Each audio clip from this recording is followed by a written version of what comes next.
What's up, guys? Welcome into the Crypto Bunker podcast. Today, time to get back into the charts. It's been a while since I've done a chart overview, and today I definitely want to get into what's happening because this is um, major news, major movements that we're seeing in this market. I want to start with the S&P 500, and we have this trend line that's going back to January 4th of 2022, 2022, so over a year ago. And on the daily candle, so over 365 candles have gone and closed below this trend line. And today we are seeing a breakout and what I believe will be a close above that line. And so there's room to run here. I watched an interview by Darius Dale on Blockworks Macro, where he calls it transitory Goldilocks. And what Goldilocks is basically where we have inflation coming down, and we have growth sort of right now. Growth is sort of like going sideways and down, but it's not going down a lot. And so because we're coming from such high levels of inflation and we're coming down, and we're also seeing that rates are coming down, which we're going to get into. We're going to get into all the charts: Ethereum, Bitcoin, Polkadot. We'll get into gold, silver, the rate environment. We'll get into bonds, Nasdaq. So we'll go through a bunch of charts here. But I wanted to start with the most important one, in my opinion, which is the S&P 500 officially breaking out above this year-long trend line. We had 1, 2, 3, 4, 5 touches of it and closed below. And this one is closing above, and we're above the 200-day moving average. We're above all the daily moving averages. We are sitting right at, or now possibly above, but pretty much right at the 100-week moving average. So we're above. If we go above this, all we have left is the 150, which I think is sort of the target range I have. 4,200 to 4,300, I believe we have a chance at. I do think if we break this high here of 4,150, that the only high resistance left, in my opinion, is pretty much this high here, which is about 4,300 that we saw back in August of 2022. So this is a big deal. And I do want to emphasize that none of this is financial advice, because obviously this is very risky. I don't recommend leverage trading in this environment at all. I pretty much am just buying spot Polkadot, and I'll show you why that is one of the ones that I'm buying. It has outperformed the rest of the smart contract platform market, and so we are going to take a look at Polkadot right now, because this one is one that is popping off at the moment. And I actually just bought more today at like 650, because we in my opinion are going to close above the 200-day moving average for Polkadot for the first time in a long time. As you can see, the 200 has sort of been our trend line. It's been above.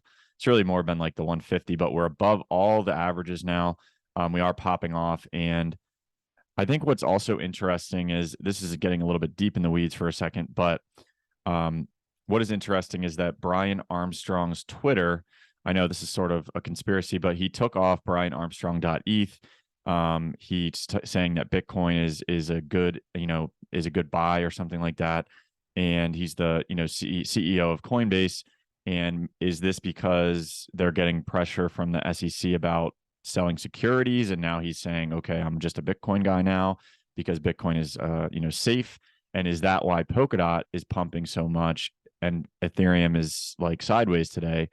Is there some news in the market where people are thinking some SEC news is going to come out right now that's going to sort of change the market dynamic? And Polkadot is one of the coins that is not considered a security. And so that's why I position myself in Polkadot.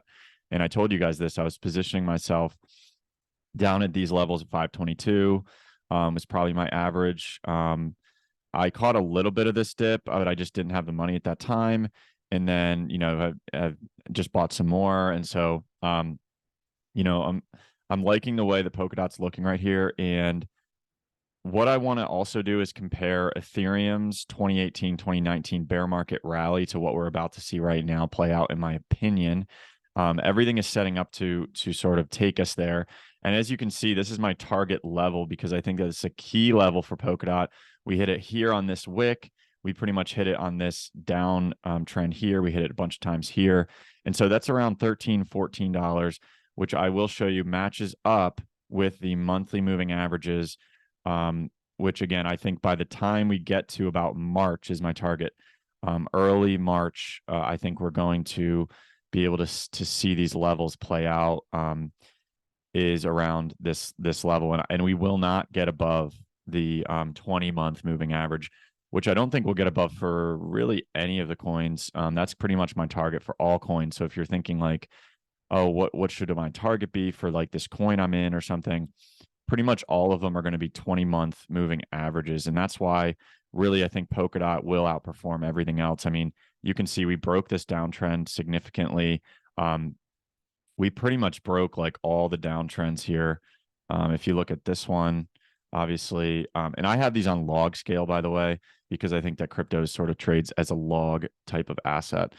We can look at MATIC, and MATIC's an interesting one because again, like the 20-month is hanging heavy above it, and so I don't know if it's going to outperform.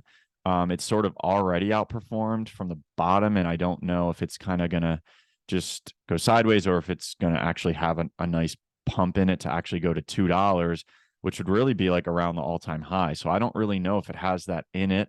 I think that Polygon's sort of one that might not outperform. Uniswap, I do think has a chance to double to about 12. That's where we're going to, if we break out here, we're looking at this massive downtrend that has not been broken. And again, like this is sort of that bottom target level around $12, which is it's about a double from here, not quite a double. The one that I think is crazy potentially is Kusama, and I think if Polkadot, if Polkadot, I want to say is not a security, then I don't think Kusama is either. Kusama is a small cap coin, so today it's not really moving because I think the small caps will move later in this sort of cycle. But it's possible if we get up to the 20-month moving average, really to hit around this like 120, even maybe 130, level, 140 even, which is, many multiples from here, maybe 300%, at least 400%, potentially 500%. I know that sounds crazy, but this is a coin that, or a protocol that has a lot of development activity, just like Polkadot. It has the circulating supply is very low. The circulating supply is sort of sitting at the max level, I think, already. And so there's a chance that Kusama could outperform, especially if we're breaking this downtrend, which we're like right on the edge of breaking right now. So I think by the end of this week, I'm going to see if I can buy some Kusama. But right now I'm focused on DOT because we are above the 200-day moving average. Let's take a look at the daily moving averages here for Kusama, and we are below the 200. And so in my opinion, we'd probably wait until we close a daily above this 200-day moving average. We can take a look at Uniswap again on the 200-day moving average. We are above, and it looks like we caught it looks like this is saying it's a reversal. So be careful for another test of the 200, but we can see that these are definitely looking pretty bullish in terms of accumulation. We're not really far apart on the averages, which is something I always look for, especially on the daily. As you can see, like when we're towards the top of a cycle, just so you guys know, like we can see how wide we were here on these moving averages. And then we can see again, like during the accumulation phase, how skinny we got. You can see like here, this is a good accumulation range for sure. Not one that I have myself, but something that is potentially something I will look at again at the end of this week, probably. So let's see. Let's look at the Nasdaq here. Okay. Let's look at the Nasdaq. The Nasdaq is one that is not really broken out of its trend yet on the terms of the daily moving averages. There's a few different, I guess this one isn't really the trend line. So we can look at this top one, which is essentially just the 200-day moving average. So if you just look at what the 200-day moving average is on the Nasdaq, if we close above this, I haven't even made my targets yet for this. So let's see what I'm looking at. But what I think I would probably put the target range at would be that high there. So like 330, probably that August high. Let's see where the monthly moving averages are on this guy. Yes. So again, yeah, it looks pretty good setup for the 20-month to be sort of trending down, and by March to be around 326 or so. So you could look at like this low, yeah, this sort of level, like 330, 328, something like that. But again, guys, if you're thinking like what when should I sell? Like if I bought the bottom and I want to sell, none of this is financial advice, but I will say I look at the 20-month moving averages, because what we can see with the Ethereum chart is on the monthly, you can see sort of this plan that I sort of have been drawing out. It all sort of matches and lines up, so it's pretty cool. I hope, at least. But we can see that we topped out here at the 20-month moving average here. We can even see, and then we can see the 20-month moving average here is around 2390 at the moment. And so I do think that we're going to see probably by March. And the other thing is the Shanghai upgrade for Ethereum, where we're actually going to unlock our coins. And so if by chance the coins get unlocked, I do think it's a bullish unlock at the beginning, because it's just a sign that the Ethereum developers are that good that they can get this shipped and done right after the merge and everything. So it's really a pretty good example of, again, how the Ethereum developers are really just the best in the business. And so I think that it's bullish unlocks for Ethereum here. I do see us running to around the 20-month moving average. If we look at it on the daily, we are above the 200-day moving average. I have said that I would like to see a test, but again, we just crossed bullish the 20-day over the 200-day, which is a pretty big deal. All the moving averages are moving up, and so it's looking good. It did catch support here. I do think that Ethereum will start to rally here pretty heavily, actually. And I just hope, as someone who has all my Ethereum locked, that again, like we can rally to 2300, and then somehow the unlocks can happen at the same time. And then honestly, if we get to these 20 months, I'm selling everything that I have.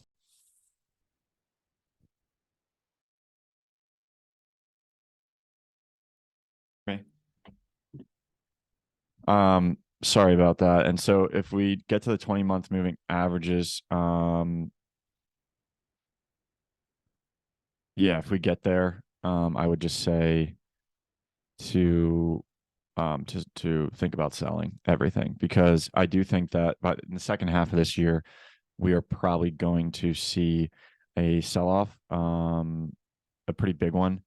And so I think right now, it just kind of people are just not positioned well. And so, yeah, I'm looking for, a pretty good rally, and especially in the Nasdaq. I mean, if you look at you kind of want these high beta sort of names right now. And I do think, again, we're not above the 200-day moving average, so this is sort of a risky situation. But again, if we close above this, which to me, the S&P is telling us that we will, because again, we're above all the moving averages here. We're taking off. I mean, we're there. Like we just have to close at 4 o'clock today above this, right around this level, and we should be good to go. Now let's take a look at the 10-year, because the 10-year sort of shows what Ethereum's thinking or doing. And so we can look at the 10-year, trend line that we had, and we broke down, we tested back up, and now we're breaking down, and we're hovering above the 200-day moving average, but not that much. And so rates, I think, to me, have just topped. I just don't see how we can get back up to this level. As you can see, we're crossing bearish here on the 2-year. And so the 2-year is now facing the 150-day moving average above it and the 20-day moving average above it. And so this is obviously a massive reversal candle.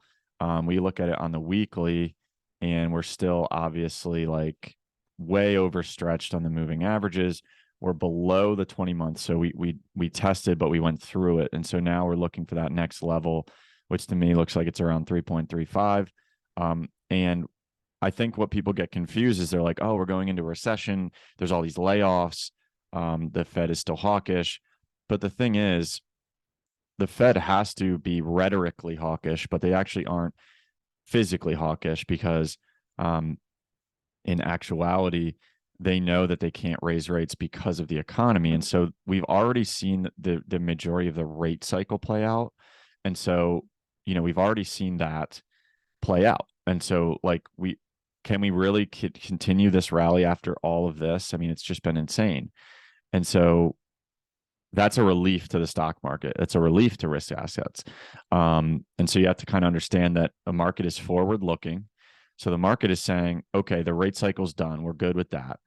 And then the market is also saying, okay, maybe this recession is going to be mild. And so if the market is like looking 12 months ahead, what it's seeing is seeing us coming out of a recession next year around this time. And so you have to kind of think way ahead when you're trying to price these markets in at this point because they're so advanced. And so we also see like TLT, which is interesting because that's like sort of an inverse correlation of rates. But this is still stretched really wide. This also has something to do with the deficits that we're spending in terms of our government. So it doesn't completely correlate with rates. But okay, last thing we can look at is the dollar, and then we can look at gold and silver. Again, I drew this out, but this is like I don't know what's going on with the dollar. I think it's possible actually that maybe we see a something that no one expects, a dollar rally with a stock market rally because the money is coming back into the United States markets. Foreign people are looking to get in. And maybe they have to buy dollars to do that. So that's possible. And I think that type of rally with a dollar stock market rally, gold and silver will get crushed. In my opinion, we are looking at a crush soon with gold and silver because people are looking to get back into risk assets. So people are looking to get out of their gold and silver because that's sort of a hedge against like catastrophe, things like that. And so this is kind of my projection. I do think we will come down to about the $20, $21 level, probably around here, the 200-week moving average. See how we cross bullish here on this average here? That's exactly what we did back in 2008. And so that's actually where I think we are here, which is going to be really interesting. I do think that we are basically here. We're going to come back and test, actually what I should say here, we're going to come back and test the 200-week moving average as we cross bullish, just like we're doing right now. And then we sort of just pounce at it. We go again for the 200-week. We go pretty much again for it. And we just keep testing. And then we're just testing the 20-week. And at that point, we're fully bullish on the averages. And then we just moon out. And so that's my projection of what I think can happen with silver right now. Because I do think that we're still in this type of market where people are, again, going to look for risk right now, but then they're going to say, okay, now where do I put the profits from that risk? They're going to look at silver and gold because gold and silver in a recession does well as rates are coming down, as the dollar maybe even is coming down as well. So it's going to be this like weird dynamic where I think silver could pop. It might not quite get to these levels. But again, like think of all the money that's needed for solar panels and all that stuff. I mean, all the money that's going into that is insane. What I think for gold, this is not exactly what I think, but it kind of, to be honest, reminds me of this. I know this is like PTSD for the gold bugs, but 2011, 12, it sort of did a 1, 2, 3, 4 peaks. And I think we kind of got 1, 2, 3, 4 peaks here. And it just, to me, feels like the gold is almost like this thing that all these foreign countries are accumulating. And so what do we do as people who control the price of gold? We send the price of gold down to hurt these other countries as a sort of a tactic of war. Markets are a big part of war. And so if we're sort of in this like World War III environment, it's possible that we use gold actually negatively to sort of to take out those participants. But I wouldn't say to not have any gold or not have any silver. Obviously, I love silver a lot more than I like gold. But yeah, so that those are my thoughts on the market, guys. We can look at GDX really quick as like a gold miners. Um, Again, I just think I know we're above all the averages, but just look how weird this looks. See what we're looking like on the daily. I mean, we cross bullish here. The 200 still going down. So I think we could come down even to this level, like 26, 27, 28, around that level. I think that we topped in the short term. So we'll see what happens. Wheat and precious metals just continues to go. We are now actually going up against like a pretty major resistance, in my opinion, here. And so I just think, again, I don't really see how this is going to continue. I think we come back and test the 200-week moving average on wheat and precious metals. So again, hopefully you guys got something out of the video. Actually, we haven't looked at Bitcoin yet. I apologize. We did look at ETH and Bitcoin. We can see is continuing to outperform ETH in the short term. If we look at it in the monthly, to me, this is my projection of where we could end up. So around 30 to 32K. We do have this sort of bottom in this range here. And so I think that's a sensical level. 30K, 28K, even, something like that. 28 to 32K is probably makes sense. I mean, this is a full breakout in my opinion. And so, we're basically right up against this weekly moving average or monthly, moving average. But when you have a 20-month, guys, that's moving down, that's a massive deal. I mean, you can look at gold monthly. This thing like has never moved down because it's really hard to do. I mean, here, yes, it's moving down, and you can see it's acted as resistance and then support. But it takes a lot for a 20-month to be moving down. I mean, you can see even here, right? Like it's moving down here. It's going sideways during this entire bear market, the 20-month, and we actually went above it in this one. So heads up for that.